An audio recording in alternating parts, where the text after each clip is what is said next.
नमस्कार, स्वागत है आपका। आप देख रहे हैं प्राइम टीवी और मैं कीर्ति। वक्त हो चला है उत्तराखंड की कुछ खास खबरों पर नजर डालने का। कोरोना ने मचाया हाहाकार, अब स्ट्रेन ने भी हुंकार भर दी है। जी हां, ब्रिटेन से निकला ये नया स्ट्रेन अब धीरे धीरे बढ़ रहा है और हम बात कर रहे हैं कोरोना के नए स्ट्रेन की, जिसने एक बार फिर जान आफत में डाल दी है। देखिए इस पर ये रिपोर्ट। आप लोगों को सूचित किया जाता है कि यहाँ पे आपको सब चीजें प्रोवाइड की जाएंगी, कोई भी घर से बाहर न निकले।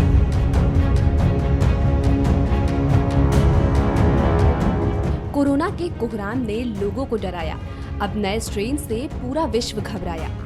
इस नए स्ट्रेन ने लोगों को एक बार फिर सोच में डाल दिया है। फिर से मन में सवाल उठने लगे हैं कि क्या देश में लॉकडाउन होगा, क्योंकि जिस तरह से मरीजों की संख्या में इजाफा हो रहा है उसे देखकर लग रहा है कि क्या फिर हमें कैद होना पड़ेगा। आप लोगों को सूचित किया जाता है कि यहाँ पे आपको सब चीजें प्रोवाइड की जाएंगी, कोई भी घर से बाहर न निकले। क्या फिर हम घरों में त्योहार मनाएंगे? क्योंकि जब पिछले साल कोरोना की एंट्री हुई थी तो पूरा विश्व लॉकडाउन हो गया था। अब इस नए स्ट्रेन की एंट्री से फिर सभी लोग संशय में आ गए हैं। कोरोना वायरस के नए स्ट्रेन से देश में अब तक 50 से ज्यादा लोग संक्रमित हुए हैं। केंद्रीय स्वास्थ्य मंत्रालय ने इसकी जानकारी दी है। कोरोना वायरस का नया स्ट्रेन सबसे पहले ब्रिटेन में आया था, जो 70% तक अधिक संक्रामक है। ये वायरस धीरे धीरे भारत के राज्यों में भी बढ़ रहा है। इस वायरस ने भी कोरोना की तरह अपने पैर पसारने शुरू कर दिए। जहां देश की राजधानी दिल्ली में इस नए स्ट्रेन के 7 मरीज मिल चुके हैं, तो वहीं यूपी में भी इसके मरीजों में धीरे धीरे बढ़ोतरी हो रही है। यूपी की राजधानी लखनऊ में बीते कल कानपुर रोड स्थित 2 कॉलोनियों में इस वायरस के 2 मरीज मिले, जिसके बाद पूरे इलाके में हड़कंप मच गया। स्थानीय प्रशासन ने लोगों से 11 जनवरी तक घरों में रहने की अपील की है। आप लोगों को सूचित किया जाता है कि दिनांक 11 जनवरी 2021 तक कोई भी अपने घर से बाहर नहीं जाएगा और न ही अपने किसी रिश्तेदार को यहाँ बुलाएगा, क्योंकि ये एरिया कंटेनमेंट जोन है, इसलिए सील कर दिया गया है। आप लोगों को खाने पीने की वस्तुएं जैसे कि दूध, फल, सब्जी, जो कुछ भी चाहिएगा वो होम डिलीवरी ही होगा। वहीं मेरठ में इस नए वायरस के 4 नए मरीज मिले हैं, जिससे उत्तर प्रदेश में भी इस वायरस को लेकर दबी आवाज में चर्चाओं का बाजार गर्म होने लगा है।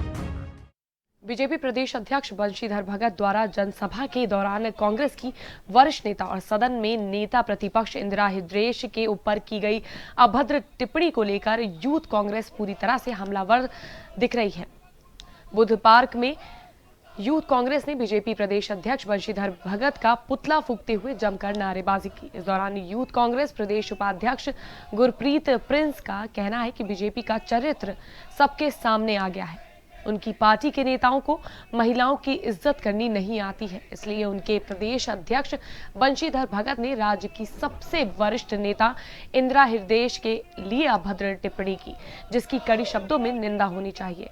वहीं यूथ कांग्रेस ने चेतावनी देते हुए कहा कि अगर बंशीधर भगत सार्वजनिक तौर पर माफी नहीं मांगेंगे तो यूथ कांग्रेस उनके खिलाफ सभी कार्यक्रमों का विरोध करेगी।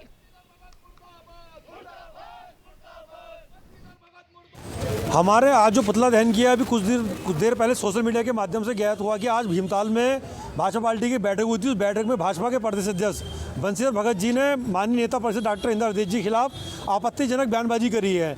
वो उनकी उम्र को लेकर ठाके एक बयानबाजी करते हैं और भाजपा पार्टी के समस्त कार्यकर्ता पदाधिकारी जो उस सभा में मौजूद थे वो ठाके लाके हंसते हैं। जो भाजपा पार्टी की सोच महिलाओं के प्रति और बुजुर्गों के प्रति दिखाती है।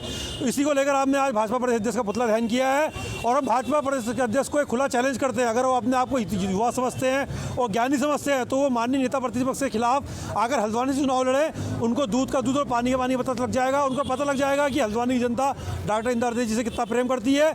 और बंशीधर भगत जी जब तक सार्वजनिक मंच से जो उनका आज बयान है उसकी माफी नहीं मांगेंगे तो युवा कांग्रेस के कार्यकर्ता उनके प्रत्येक कार्यक्रम का विरोध करेंगे। रुद्रप्रयाग में नए साल में एक और सौगात स्वास्थ्य सुविधा के लिए मिली, जिसमें 3 डायलिसिस मशीनों का विधिवत शुभारंभ किया गया। रुद्रप्रयाग विधायक भरत चौधरी के द्वारा डायलिसिस मशीनों का शुभारंभ पूजा पाठ और रिबन काट कर किया गया। इस अवसर पर जिलाधिकारी मनोज गोयल, जिला पंचायत अध्यक्ष सीएमओ, भाजपा जिलाध्यक्ष समेत अस्पताल के समस्त अधिकारी मौजूद रहे। बता दें कि अभी तक पूरे गढ़वाल मंडल में देहरादून छोड़कर कहीं भी डायलिसिस की सुविधा नहीं थी। विधायक भरत सिंह चौधरी के अथक प्रयासों के फलस्वरूप जिले को 3 मशीनें मिली हैं। जी हां, रुद्रप्रयाग में अब मरीजों के लिए खुशी की खबर है कि वहां पर 3 डायलिसिस मशीनों की सौगात मिली है। अब मरीजों को इसके लिए देहरादून नहीं जाना पड़ेगा, वो रुद्रप्रयाग में ही डायलिसिस मशीन के जरिए अपनी तमाम बीमारियों की डायलिसिस करवा सकते हैं।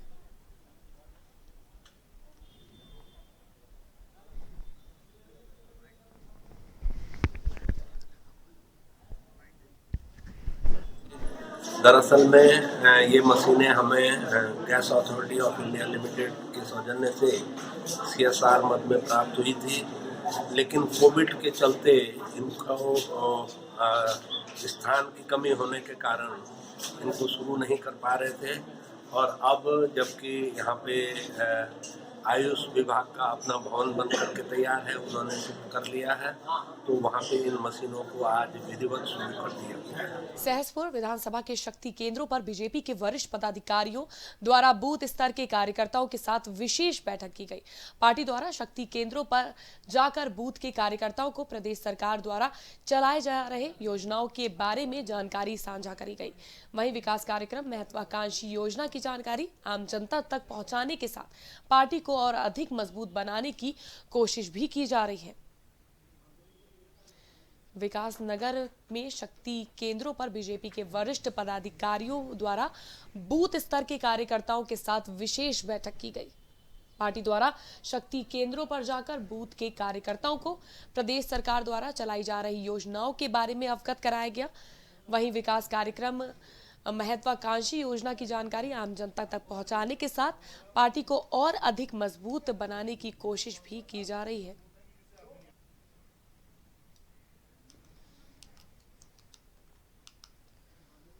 मंगलौर के उत्तर शुगर मिल में उत्तराखंड किसान आयोग के अध्यक्ष राकेश राजपूत ने औचक निरीक्षण किया।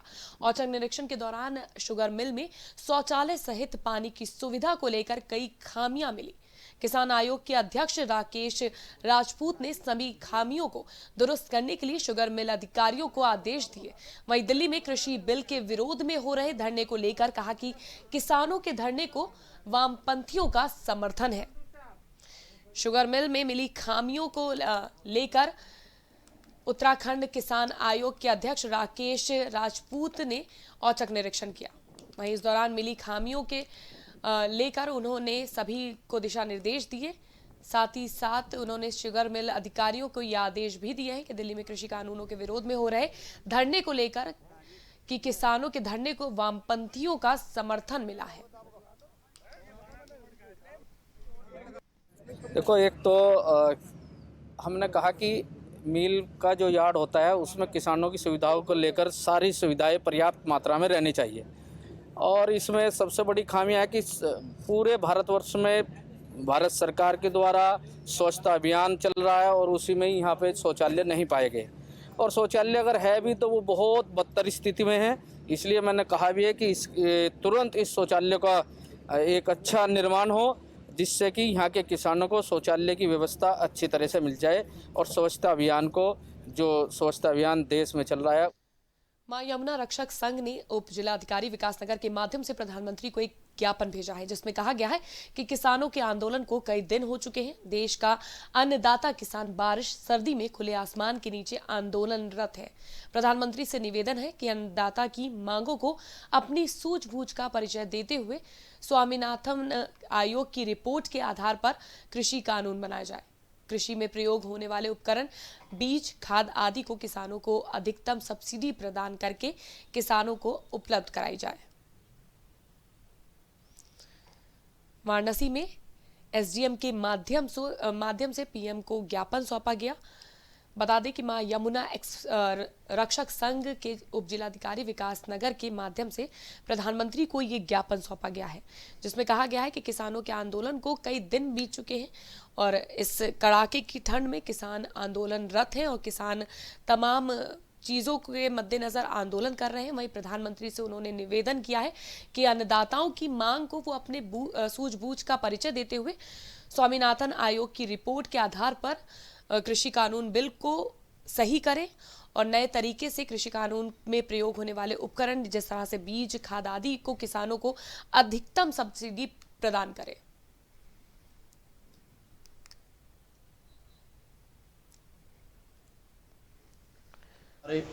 जो देश का अन्नदाता है किसान, वो आंदोलनरत है कृषि कानूनों में संशोधन और उनको वापस लेने की मांग को लेकर अड़ा हुआ है और सीमाओं पर पड़ा हुआ है।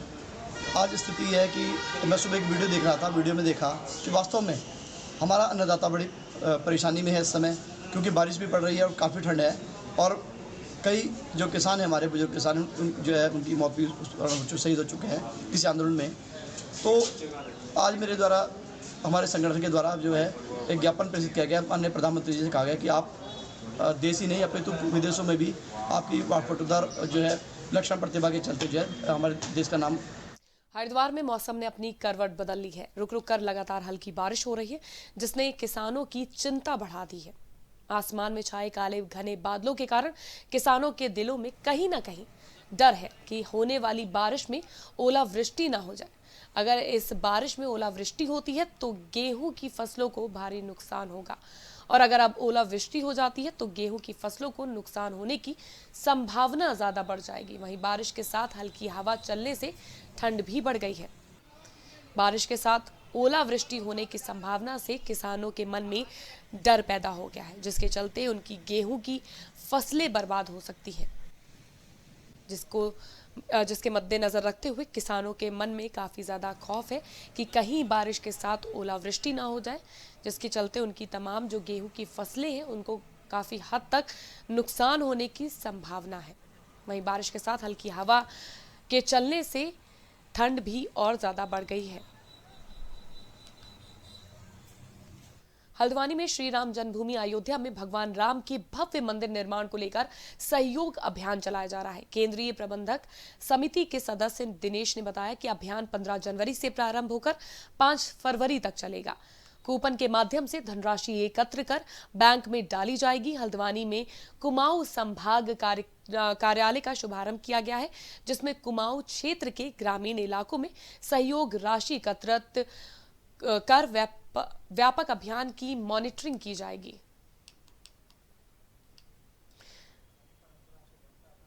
हल्द्वानी में श्री राम जन्मभूमि अयोध्या में भगवान राम मंदिर के भव्य निर्माण को लेकर सहयोग अभियान चलाया जा रहा है, जिसमें केंद्रीय प्रबंधक समिति के सदस्य दिनेश ने बताया कि अभियान 15 जनवरी से 5 फरवरी तक चलेगा और इस अभियान के माध्यम से कूपन बांटे जाएंगे, जिसमें धनराशि एकत्रित कर बैंक में डाली जाएगी। हल्द्वानी में कुमाऊं संभाग कार्यालय का शुभारंभ भी किया गया, जिसमें कुमाऊं क्षेत्र के तमाम ग्रामीण इलाकों में सहयोग राशि एकत्रित को व्यापक अभियान की मॉनिटरिंग भी की जाएगी।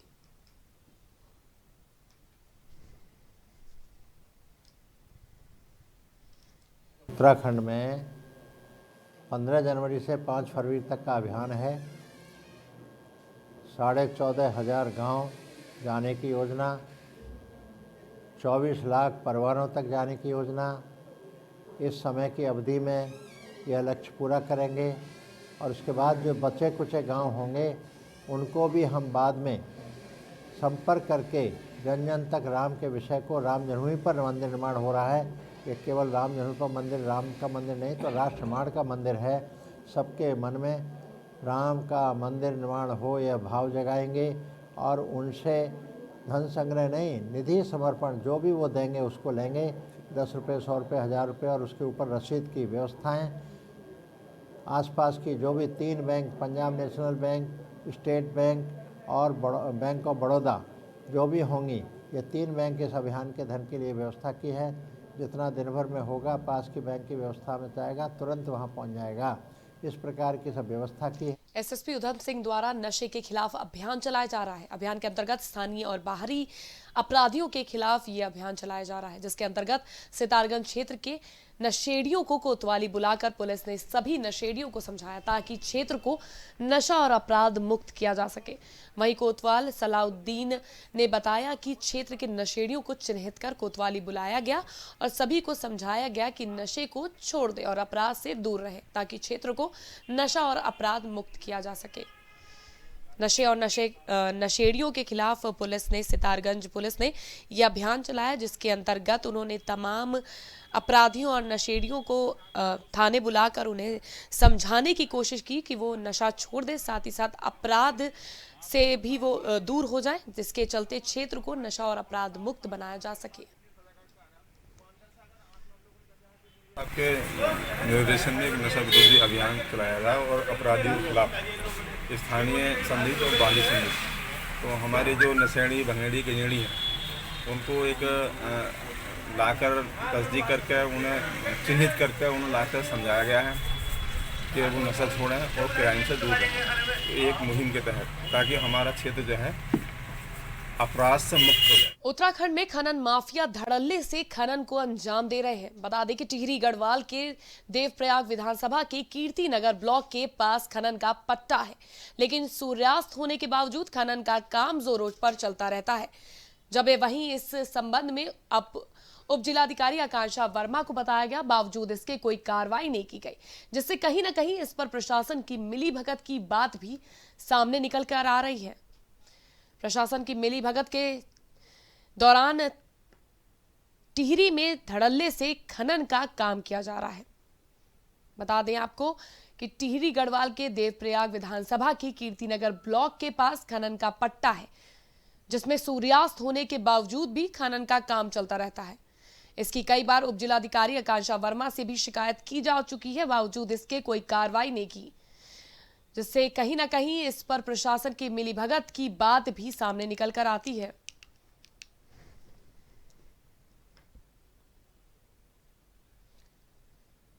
सितारगंज के जिलाधिकारी कार्यालय पहुंचकर खालसा डंपर एसोसिएशन दर्जनों वाहन स्वामियों ने ज्ञापन सौंपा। तमाम समस्याओं को लेकर मुख्यमंत्री सहित क्षेत्रीय विधायक को संबंधित ज्ञापन भेजा गया। वहीं वाहन स्वामियों का कहना है कि सिडकुल सिसोना सितारगंज को जोड़ने वाला मार्ग है, लेकिन इस रोड पर लगभग आधा दर्जन स्टोन क्रशर है, जिसके चलते इस रोड पर भारी खनन वाहन निकलते हैं, जिससे रोड की हालत जर्जर हो गई है और रोड में रोज सड़क दुर्घटनाएं भी हो रही हैं, जिसके चलते कई राहगीरों को अपनी जान गंवानी पड़ती है। खालसा डंपर एसोसिएशन ने ज्ञापन सौंपा है। सितारगंज में कई समस्याओं को लेकर उन्होंने गुस्से के चलते उन्होंने ये ज्ञापन सौंपा है। वहीं वाहन स्वामियों का कहना है कि सिडकुल सिसोना सितारगंज को जोड़ने वाला जो मार्ग है, उस मार्ग पर लगभग आधा दर्जन स्टोन क्रशर है, जिसके चलते रोड पर भारी खनन वाहन निकलते हैं, जिससे रोड की हालत जो है वो जर्जर हो चुकी है और रोड में रोज सड़क दुर्घटनाएं हो रही है, जिसके चलते भारी संख्या में राहगीरों को अपनी जान गंवानी पड़ती है। तो आपको नए साल की मुबारकबाद देता हूँ। हमारे 3 परिवारों को बहुत ज़्यादा घाटा हुआ है। जो सितारगंज से चोरगलिया तक जो वाहन चलते हैं उसमें बड़ी दिक्कत आ रही है, क्योंकि जब से सिडकुल खुला है तो वाहनों की जो आवाजाही बढ़ गई है, वाहनों में बढ़ोतरी हो गई है, लेकिन जो सड़क है वो सड़क जहाँ की है वहाँ की वहीं खड़ी है। आज हमने माननीय एसडीएम साहब द्वारा माननीय मुख्यमंत्री जी को, माननीय डीएम साहब को, माननीय क्षेत्रीय विधायक जी को, लालकुआं विधायक को ज्ञापन सौंपा है, जिसमें हमने सितारगंज से लेकर चोरगलिया तक 4 लेन की मांग की है। और साथ ही हमने आगे सरकार द्वारा जो स्टॉक थे वो बंद कर दिए गए हैं। हमने सरकार से भी ये एक गुजारिश की है कि स्टॉक जो है पहले की तरह उसको खोल दिया जाए, क्योंकि जब स्टॉक खुल जाएंगे तो आधी गाड़ी जो है चोरगलिया चले जाएंगी, आधी गाड़ी नीचे आएंगी, जिससे जाम की स्थिति खत्म होगी और जो आए दिन दुर्घटना होती है उस पर लगाम लग सकती है। पहाड़ समाचार में फिलहाल के लिए बस इतना ही। फिर हाजिर होंगे देश और दुनिया की तमाम खास खबरों के साथ।